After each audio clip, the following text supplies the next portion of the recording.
Azar Ajaj is a friend. Azar has been coming to Logsdon for 3, maybe 4 different years in the fall to visit. He is the president of the Nazareth Evangelical Theological Seminary. He lives in Nazareth. He and his wife Ibtizan have 3 sons. He has been a pastor and has served the seminary in different capacities, part of the faculty, and now most recently assumed the position of president. He is a man of vision who sees in the seminary a wonderful opportunity to impact the leaders of the church of tomorrow in Israel and in Palestine, and to make a great difference. And he courageously moves forward serving the Lord. He is a man with a pastor's heart. He's a man with wisdom and insight. And he is a scholar in the field of church history. A number of those leading us in worship today were part of the Logsdon Israel study course this past May. And they are especially glad to be part of this service because Azar is here. He was our host at the seminary during our trip. He planned the experience, and it was a great gift to us. And we look forward to an ongoing relationship that's fruitful. Azar is also my teacher. He has given me 1 lesson about how to make Arabic coffee. I made it once for students since I came back. They said I need another lesson. And so I'll be making Arabic coffee at 1:30 in the faculty lounge. If that doesn't draw you, then Azar will be there for a dialogue time. And you're invited to come to ask questions about this part of the world, about his position and role there as an Arab-Israeli evangelical, and we can look forward to that conversation. But before that, Azar, we thank you so much for coming, and we look forward to hearing you.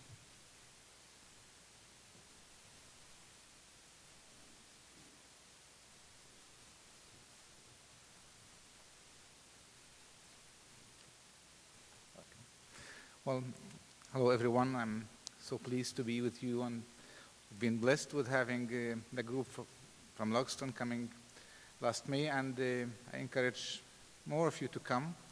You will enjoy it very much being there. It's always challenging for me to preach in English. I do speak English in my daily basis with many people, but preaching, I don't do it very much. English is not my first language.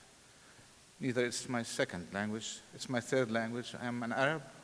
My second language is Hebrew, and English is my 3rd language, so I hope that will work out well. I know that I have a limited time, so I'll use it to share with you what's in my heart. The Middle East is not a boring place for those who love news. It always provides news all the time.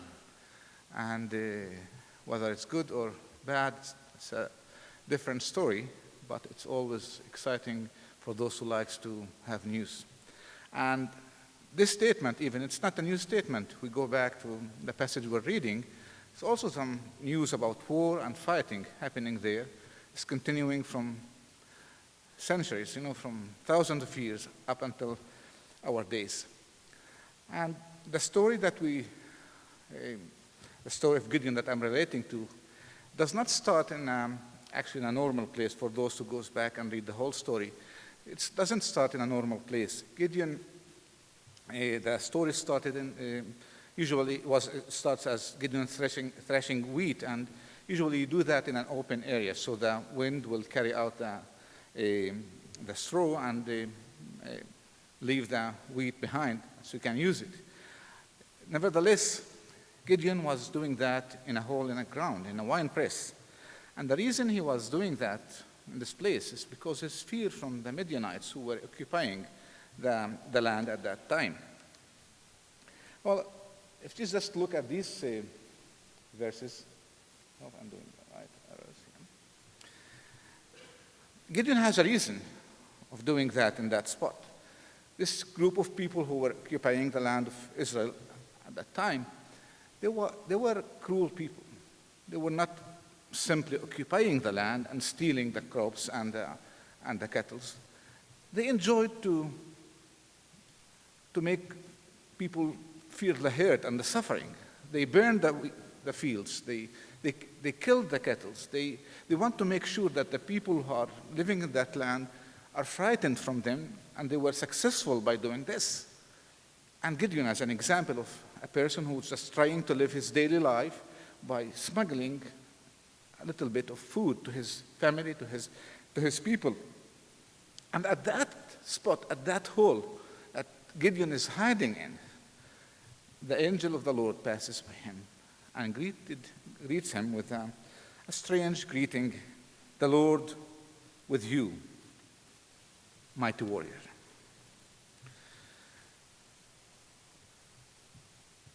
Now, in one way, this greeting could be considered as a mocking, as a man trying to make fun of this not brave, not mighty warrior who's hiding in the hole and trying to smuggle some food. Gideon does not appear in the beginning of this chapter as a brave man who's standing and fighting with the Midianites, who's leading an army and want to stop all this occupation. The picture that we saw is a picture of a scared man hiding somewhere, and such a greeting could be considered as making fun of him, but he did not look at it in this way. He took it seriously, and it probably reflects his situation and his thinking. It looked like it appears that this person, Gideon, has been frustrated for a long time. He was thinking about the problem of his family, of his people, of his nation. He was asking questions, searching for answers, and has no one give him any answer. And by the way, he did not get any answer even from God here in this passage. And the moment that this person, at that stage, Gideon did not know who was speaking with him, greet him with these greetings. Gideon spilled all his frustration on this man with back-to-back questions. And he started saying, if the Lord is with us, then why has all this happened to us? This is a serious question from a suffering person. Where are you, Lord? Where are you? If you promise to be with your people, where are you? Where is the Lord? Is he the Lord of the past? What are all the miracles that we heard about from our ancestors? He saved them from Egypt and led them to the land that flooding with milk and honey. Is this Lord a Lord of only the past, but he's absent in the future? Or did this Lord forsaken us, betrayed us, and gave us to the hands of the Midianites? These questions are a testimony about a person that was thinking about his situation. He was really frustrated, seeing no hope. Gideon probably, if we look at his questions, it looks like he understood the problems, analyzed the difficulties. He understood that every challenge and felt that there is all this is beyond his abilities. And his conclusion was, I said, I can't deal with it. This problem is, we can state his conclusion something like that, this problem is God's problem. It's not ours. We're so weak to do anything with this problem.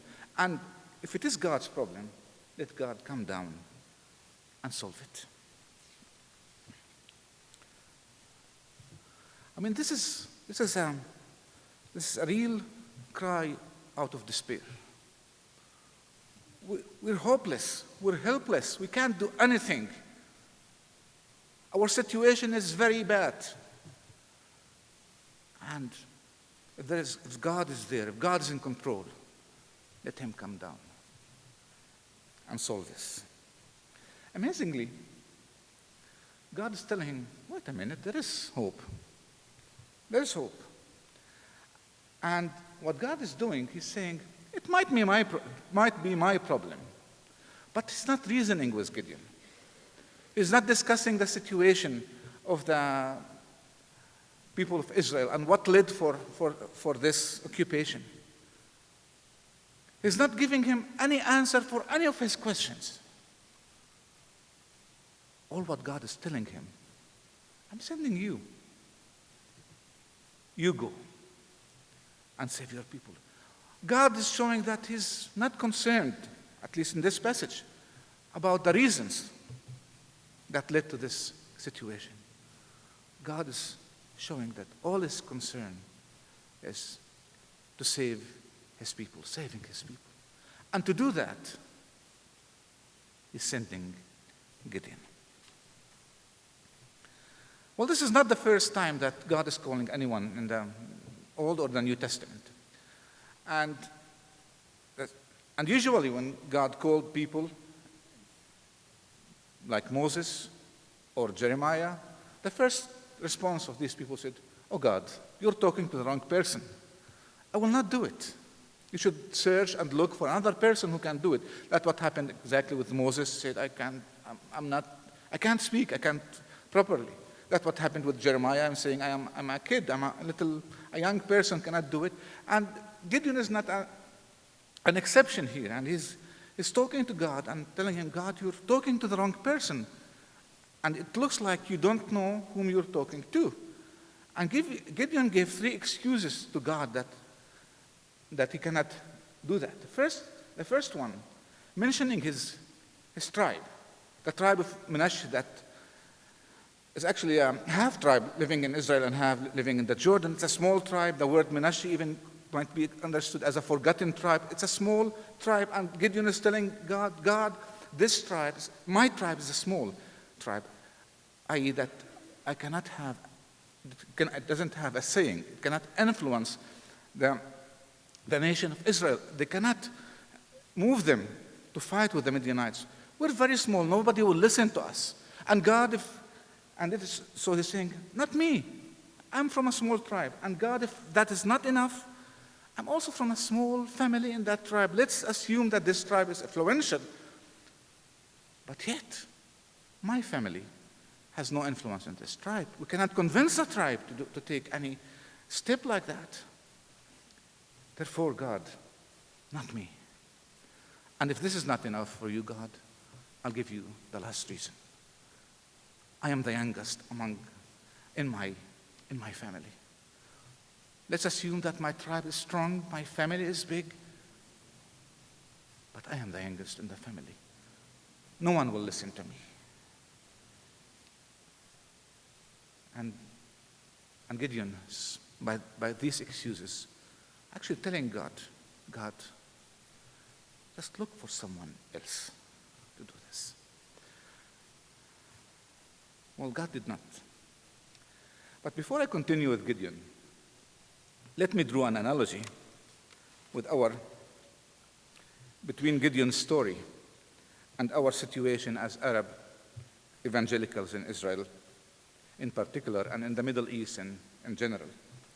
In some ways, our situation was, and maybe still, with what's happening right now in the Middle East, it's just... Anyway, our situation is very similar to the Israelites. We were oppressed as Christians for 14 centuries. If you're not getting the number right, for 1,400 years. And this is continuing.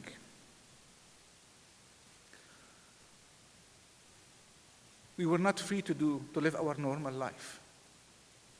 We were not free to live our religious freedom. Things are done secretly, if it is possible at all. Our situation is similar to this hopeless and helpless situation and frustrated situation that Gideon had. Then God passed by us recently. God is just the work of Christians in the Middle East, just reviving the last 50 years. Took the initiative to come and greet us with the same greeting that he greeted Gideon. And it was a moment. It was a moment that we we thought that we should make our account with God now. Oh God, we want to have answers. If you're calling us to serve you, we want answers. Why, God? What happened to your church in the Middle East for the last 14 years? Let me take only the last 600 years even. Why does the place that was the place of the birth of that church has no more than 2% of Christians? Oh God, wait, we have more questions. Why Christians had to pay taxes in order to keep their faith? As we are buying our faith, we have to pay money so we can keep our faith. Why, God?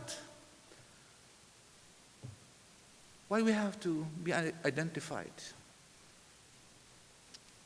Sure that some of you saw this sign recently coming from ISIS.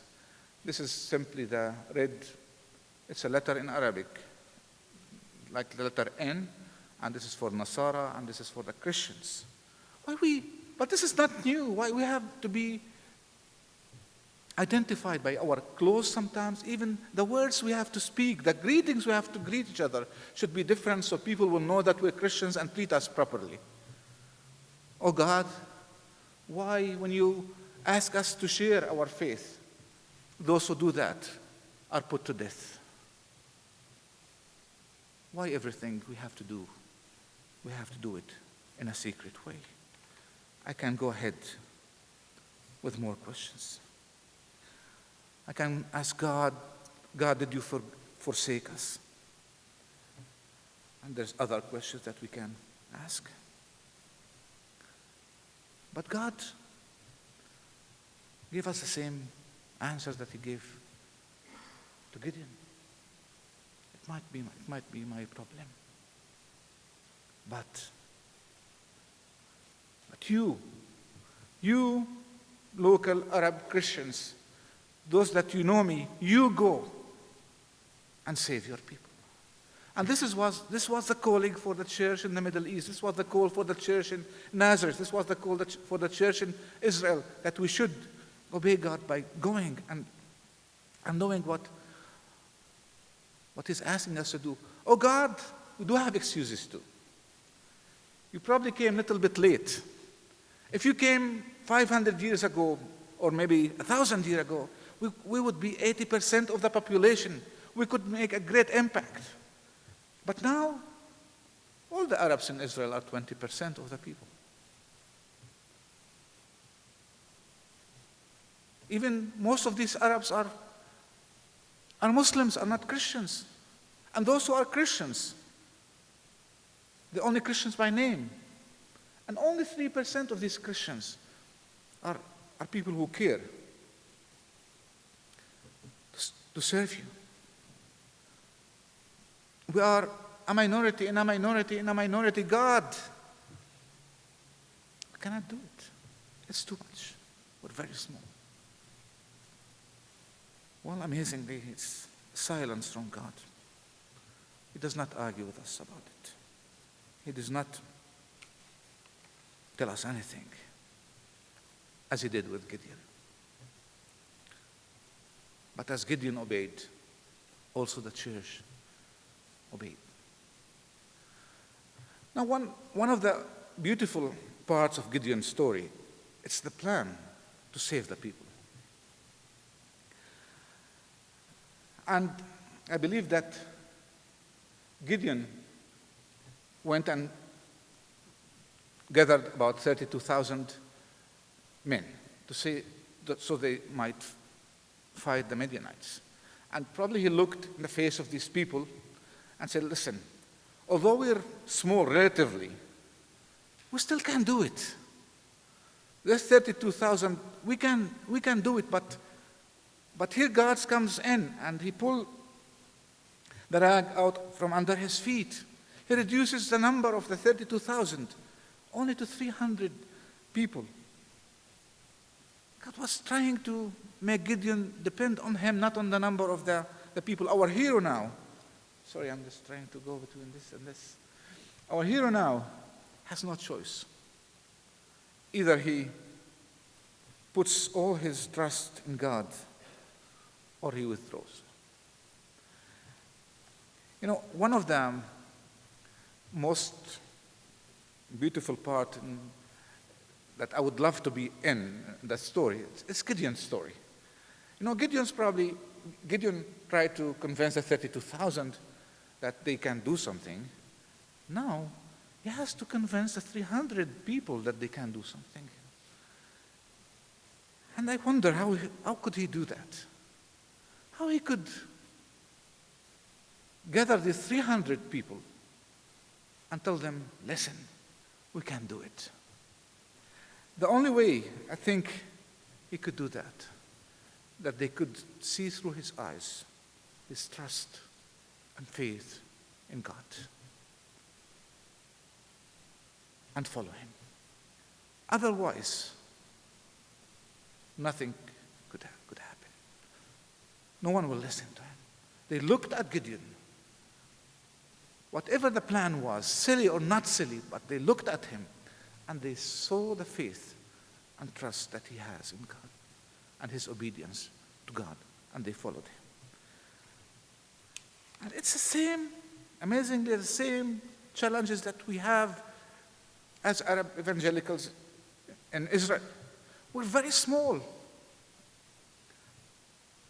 And everything was pulled from under our feet. And we asked God, why? And God was saying, because I want you to depend on me. I want to show you my power. I want to teach you to trust me and depend on my resources. If we look at the history of all the men of God and really try to analyze the situation, we find that God still using and God used to use and still using the people who accept the great challenges, and they don't have anything except their trust and their faith and their obedience. And this is the challenge that we have to have as Arab believers, as Arab Christians in Israel. We have to trust God. And let me tell you, you all are hearing what's happening in the Middle East. Without faith in God and without trusting God, we have nothing to do in the Middle East. Without faith and without trusting God and being in obedience to Him, we have nothing to do in the Middle East. We're very small in number. And the problems and the challenges are so big. And without this faith, it's better if we leave. Therefore, when you think about the Middle East, you and the West in general, don't think about how to help the people leave these areas, but think about how you can empower the church, that they might be that the church will be the source of hope and the future for the people there. There's many people who are trying to help evacuating the Middle East from the Christian. I think what we should do is to ask a question: how can we empower the church in that area? How can we empower this small group of people that they might be a source of hope for the future of the people in the Middle East? And finally, Gideon was invited to do that. He tried to bring a big group. God said, no, make it smaller. But Gideon did not want to continue it by himself. If we continue the story, we'll find that Gideon invited others to join to complete the victory and celebrate.